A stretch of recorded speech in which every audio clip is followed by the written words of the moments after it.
This is a video explaining a few details about the showers on Thermacrow. So if you look up here, this is the mixing valve. You can see there is two isolations right there for each of the showers. You can see I've got it opened up, the temperature up there, and then there's also another isolation valve in there, and the mixing valve has got shut-offs in it to pull the body out, and rebuilding a mixing valve will be for a different video. So these showers, this part here can easily be removed with a Allen key.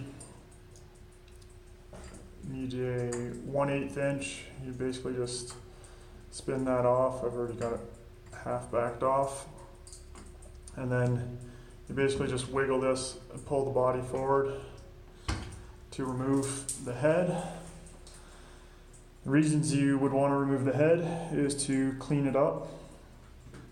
So if you look at this, I've already cleaned this one a little bit, but there'll be calcium deposits build up on here, and clean that off. You can just use a little tool like this and sort of scrape off any of the larger chunks. And then after you've scraped off the larger chunks, just dump it into a container with vinegar and let it soak while you check out everything else. So this shower I have yet to disassemble, but you can see there's a series of number 2 Phillips all around the outside edge. If you take them off in the right sequence, it's not that difficult to do it yourself. You just have to leave 2 of the screws for last and hold on to here, and then just lift the panel off. It's not too heavy, and this is what you get when you open it up. So this one I've already opened up. As long as you are careful not to touch the button, you can get it to open up without getting yourself wet, and then shut off this isolation inside here. These wires here are the control voltage that control the solenoid that the button energizes. This is 24 volts, so it's not nothing to be too worried about in terms of the hazard. So these are your 2 leads. If you're uncertain if the solenoid's working, you can test those with a voltmeter. You can also simply take this apart, and I should have probably mentioned this part first. So this part normally is attached right here using this little piece and these 3 screws. The one piece just fits over there. That goes on there. This slides over, and then the last screw goes on there. And so what this does, this is just a solenoid, and you can see that little pin that sticks out. There's a spring. That spring is what holds the valve closed. If you look over here and see how this is dripping, well, that dripping probably indicates that this isn't sealing properly. That can be one of 2 things. It can be a buildup of calcium, like there is on this, and I'll soak this in vinegar to get rid of that. Or it could be that the spring doesn't have enough tension on it. So you can grab the spring and just kind of give it a tiny little stretch out, and that'll put a bit more tension on it. And I would recommend maybe doing both. That'll give a bit more tension on the spring, and get this all cleaned up to make sure that there isn't any lime buildup that's preventing it from sealing properly. If you want to test to see whether this solenoid is working properly, like I said, you can test the volts on there, see if you've got 24 volts across the leads. You can also just press the button on the shower, and you'll see that energizes the coil, and that sucks this inside of it. So you can hear that buzzing, and now you can see that that's been pulled in.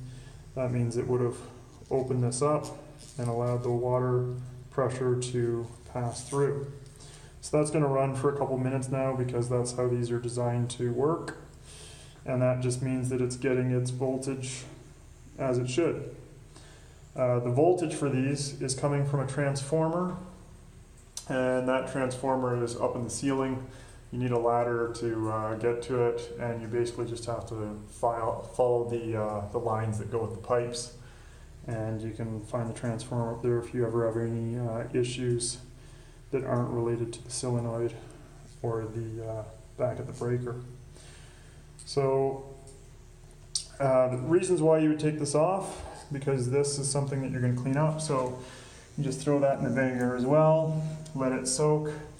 And this part you could also put in vinegar too if you really needed to, but it's plastic and any of the lime cleans off of it quite easily. So I usually just clean it up by hand, and then I also test it before I put it back together. So if you take the seal after you've cleaned it all up, I would definitely leave it soak for longer than this. So if I put the seal in there and I put this into place, and so if I hold that tight as though I had put those screws in and held it all together, then now I can just ever so slightly crack this valve, and I got water coming out the other side. I'm not going to do more than just crack it because I don't want a big mess, but you can see that allows me to test it without having to put everything back together, and I know that it should be working once I do put it all back together. So now that I've done that test, I'm pretty certain I got everything cleaned up well enough that it should be fine, but I'll just let it soak for a few minutes, and then I'll put this all back together, and the shower should be working fine. It's always good to test everything when you're done, and then also just make note of the temperature in the showers afterwards. So up there's a temperature gauge right by the mixing valve. Anytime you do need to adjust that temperature, just make sure that you adjust it slowly and monitor the results, because otherwise you'll just be chasing your tail. So that's all there is. Thanks.